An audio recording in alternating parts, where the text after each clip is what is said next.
Hello everyone, and welcome to Etalon. Many years ago, my mum and a young 14-year-old self went to see a film at our small local cinema. A children's stop-motion animation. This should be fine, I thought. Little did I know this film would leave such a profound impact and continue to shape my artistic endeavours today. I'm of course talking about Leica Studios' Coraline. For today's video, I'm going to attempt to strike off something from my art bucket list, that being creating my very own Coraline Other-Self. Before we get started, don't forget to hit that subscribe button down below to never miss a video. Like the video if you like it, and comment. I love reading all of your comments. With that all being said, let's jump right into the creation. First things first, to create a concept sketch. For the design of my other self, I referenced the design of Coraline's mother, her real mother that is, a somewhat large head and short yet average built body shape. As the film is set in Oregon, I fitted the other me with comfy knitted layers and making sure not to forget those buttons.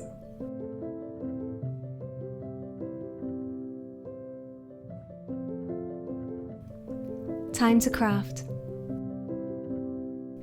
Booting up my 3D modeling software, I'm going to sculpt a really basic designed head.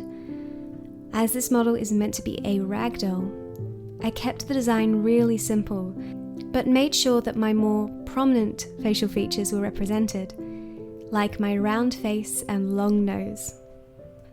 Once I was happy, I can set the model to print on my filament printer.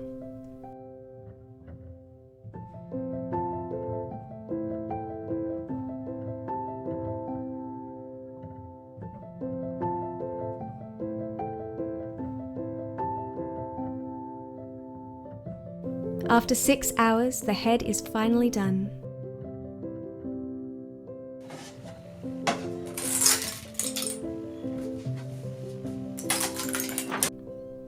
Off camera, I removed the head supports and gave it a really good clean with some acetone to smooth out those print lines. As well, I drilled a hole in the base of the head for the body attachment later on. It looks very nice, if I do say so myself. Time to craft the body. For the other me, I really want to go with the look of the original film's ragdoll. For this, I mapped out a body shape similar to the base that was used within the Beldam's workshop.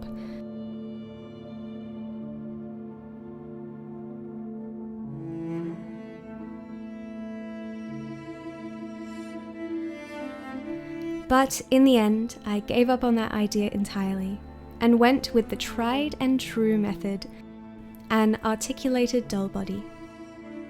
This is a short, sculpted, ever after high body. I found this in my spare parts drawer, and it just so happens to be a perfect size for the head. As this doll's body has been in the spare parts drawer for goodness knows how long, it will need a really good clean to get rid of any dirt or oils that have accumulated over time. For this, I'll be using some rubbing alcohol.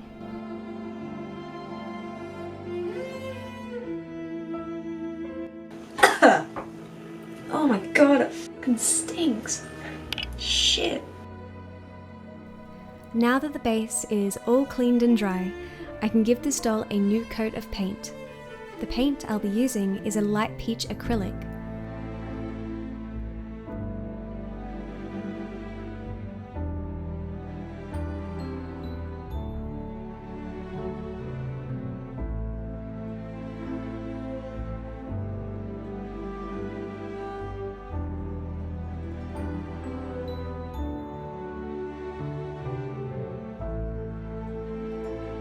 I'll be painting the head just in the same.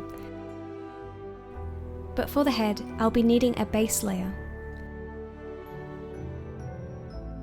Going into my garden, I'll be using the Games Workshop Citadel Wraithbone spray paint. Once that was all dry, I'll give the face a coat with the same peach acrylic paint. Typically, when you're doing model painting, you want to have the smoothest layer possible. However, as my little me is meant to be a ragdoll, of sorts I guess, I want to do the complete opposite.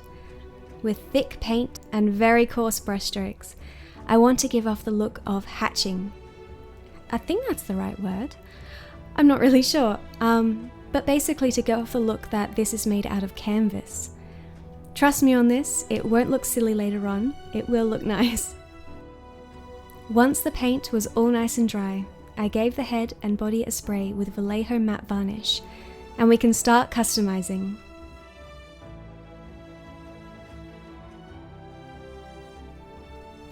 Black is traditional, but if you prefer pink, or vermilion, or chartreuse, though you might make me jealous. For my other me, the colour of the buttons are going to be navy.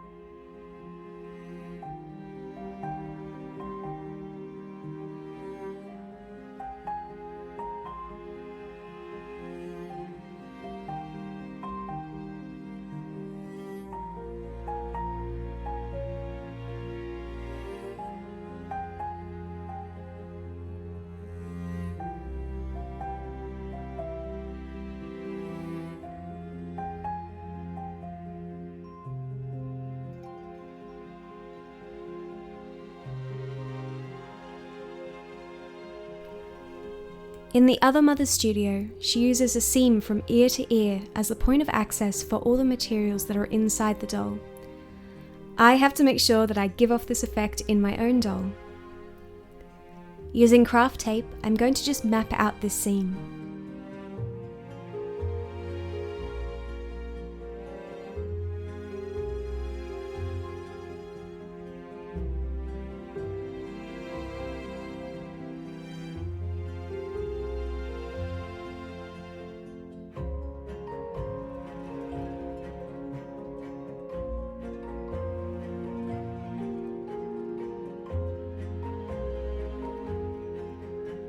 Removing that tape, I can smooth out that line to have it blend in a lot nicer.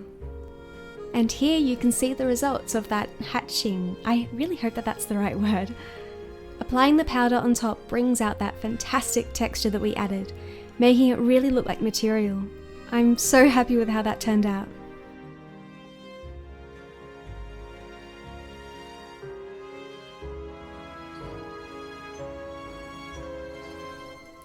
Something that I'm quite self-conscious about is the dark pigmentation around my eyes. I spend ages color correcting and concealing and trying my hardest to make the color look normal, so to speak. It's funny how your self-consciousness can be erased quite quickly when turning yourself into a stop-motion character. Grabbing purples and dark browns and blues, I'll be deepening that color around the buttons, looking more and more like Victor from Corpse Bride as we progress. To emphasize that stitching, I'm going to add highlighted areas with the original base color. This will give off the impression that the jaw and facial areas are two separate pieces sewn together.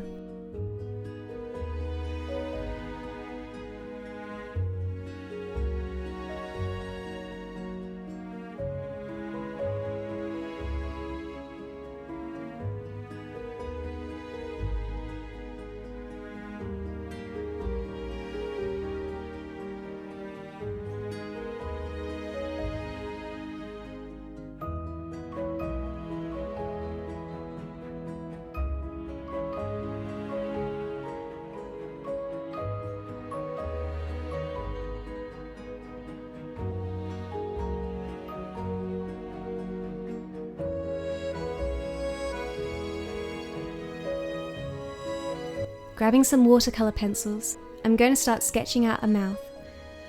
I drew the mouth quite high on the doll's face, as this will not only emphasize the doll's longer nose, but it will also make it look even longer.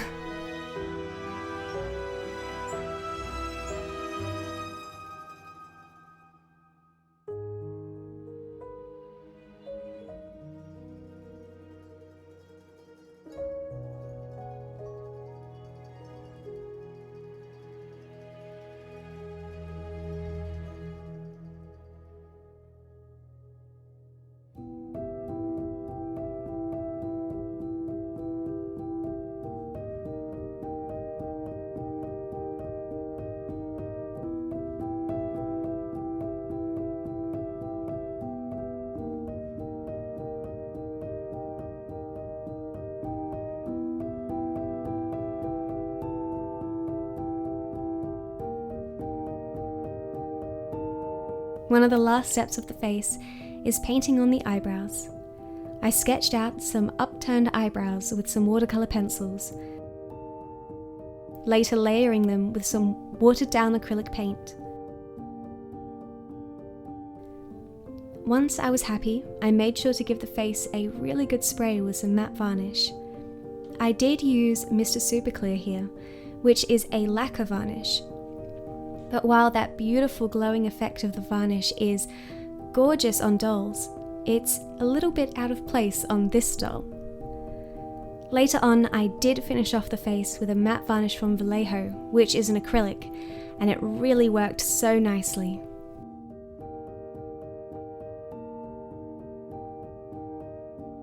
Time to create some hair. I have red hair, so red yarn it is. This yarn is fantastic. It has various shades of orange, which will add really nice dimension to the hair.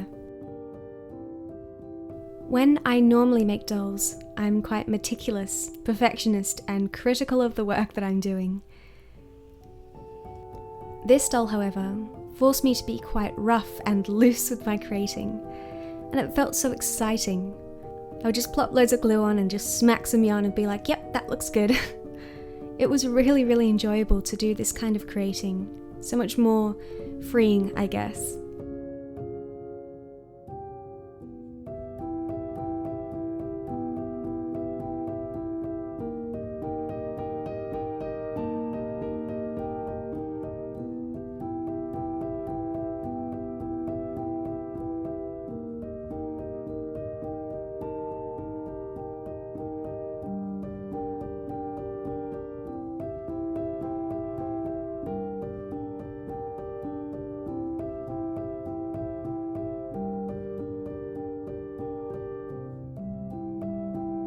Something that I did notice when looking at the original subject matter was how grimy Coraline's doll looks when it comes into the ownership of Coraline, versus the way that it looked when it was immediately coming out of the Beldam's studio.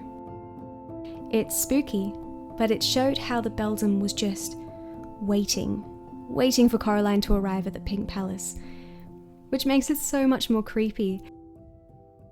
To replicate this look of aged yarn, I'll be using hairspray and matte pomade.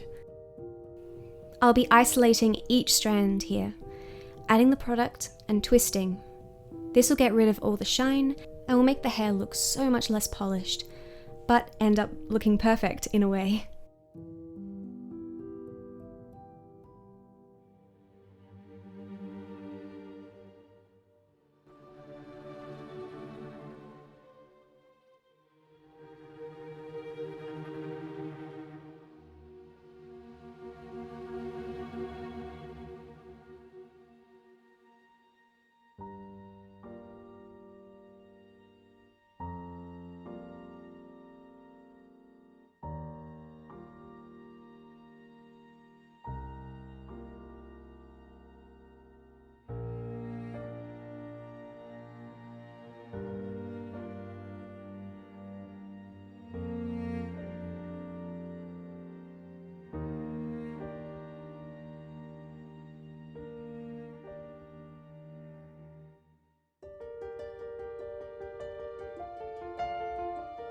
To debulk the ends of the hair, I'll be doing the old razor trick.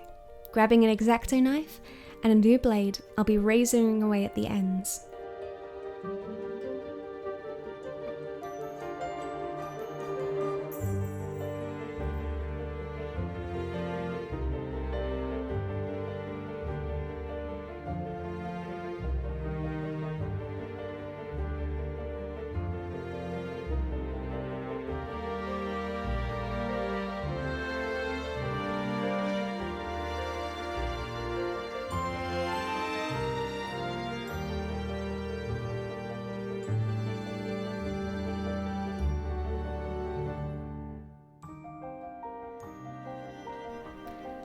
I didn't like that there was flyaways appearing on the hair, even though I want it to look very unkept and grimy, I guess. I don't like flyaways. So grabbing some matte pomade again and using a toothbrush, I'll work the mixture into the yarn. Last touch-ups on the fringe and the hair is done.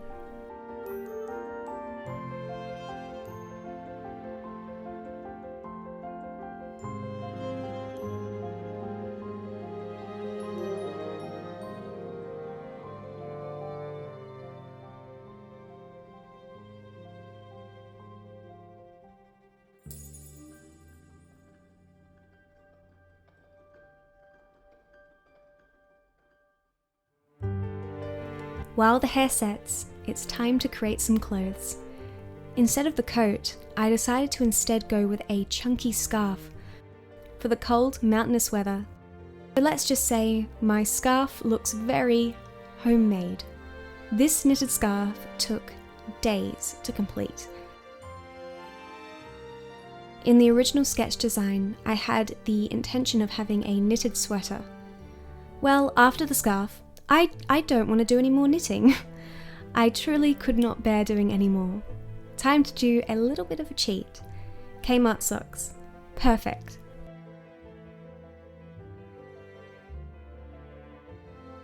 I was very indecisive about which sock pattern to use.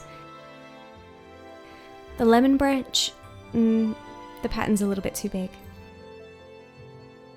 The crochet design, it's too holey. Maybe this. I think I'll go with this one, which is an off-white, tight knitted design. Perfect for a little sweater.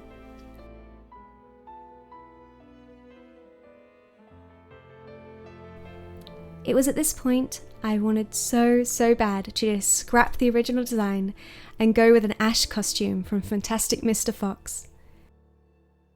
Look at that little sock costume, is that not the sweetest thing that you've ever seen?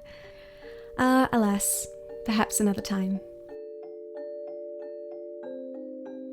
I wanted the sweater to be really chunky, so I'll be making the pattern quite large.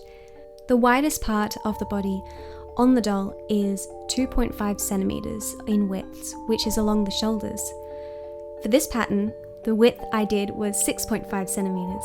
It's a really big difference, but I felt it will really add fantastic shape to this doll and make her very bulky and short, I guess. For the knit, I knew that the material would have fray almost immediately after being cut.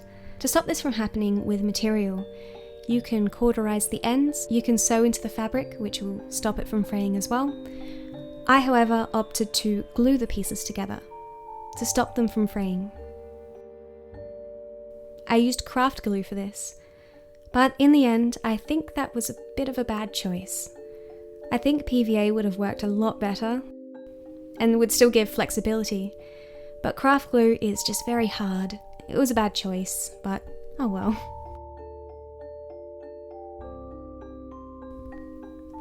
Once the glue was dry, I hand-stitched the sweater together off camera.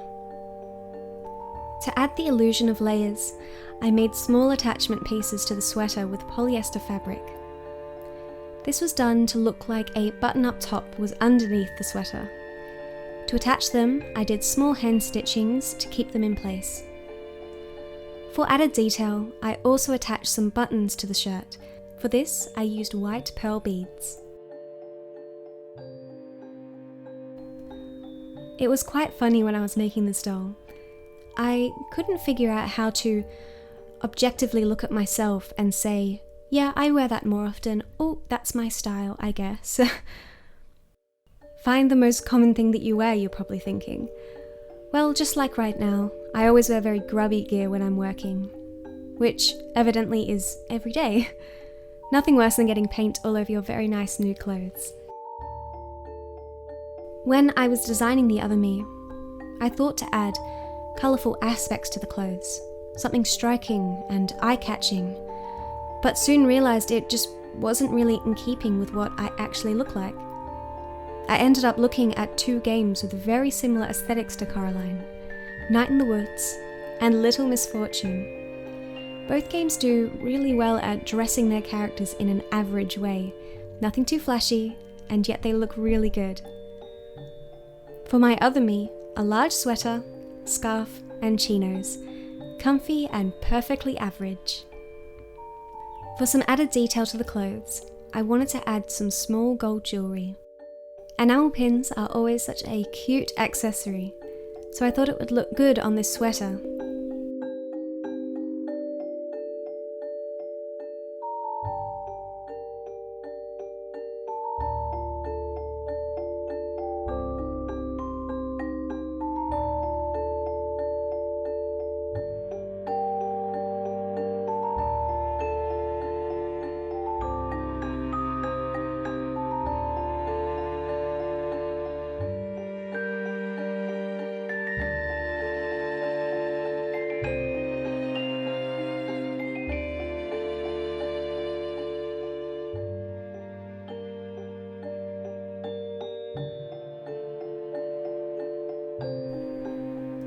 Something that I thought was a good idea at the time was to make the hands and feet out of canvas, in hopes that it would give the illusion of a ragdoll.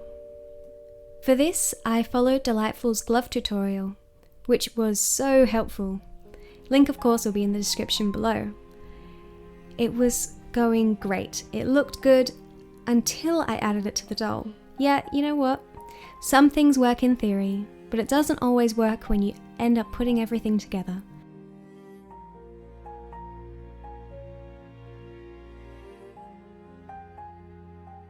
I was sad that I couldn't give this doll its ragdoll look, but in the end I've come to realise that the other me is turning less and less into what the beldam would assume that I look like, instead turning into as if I was a character in the town, if that makes sense.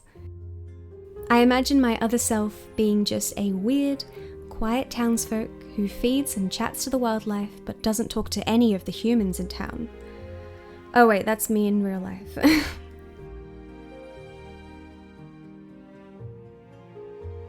Time to assemble all of the clothes together. I've come to really like how the off-white sweater is. It looks old and worn. It's fantastic.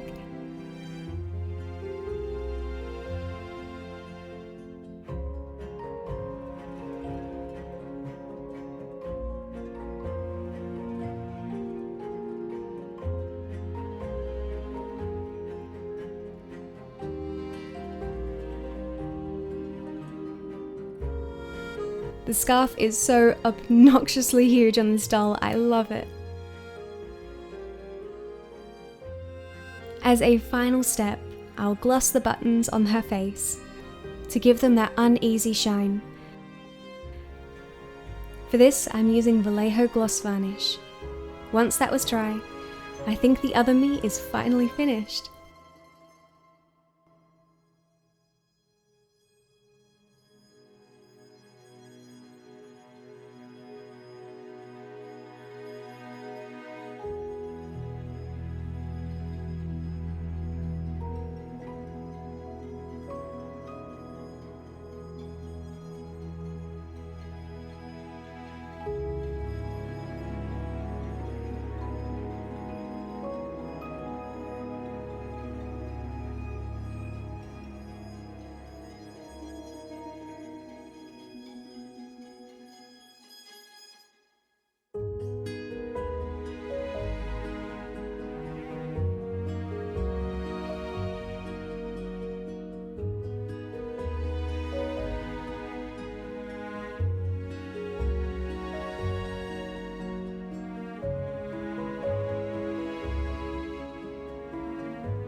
Thank you all so much for watching.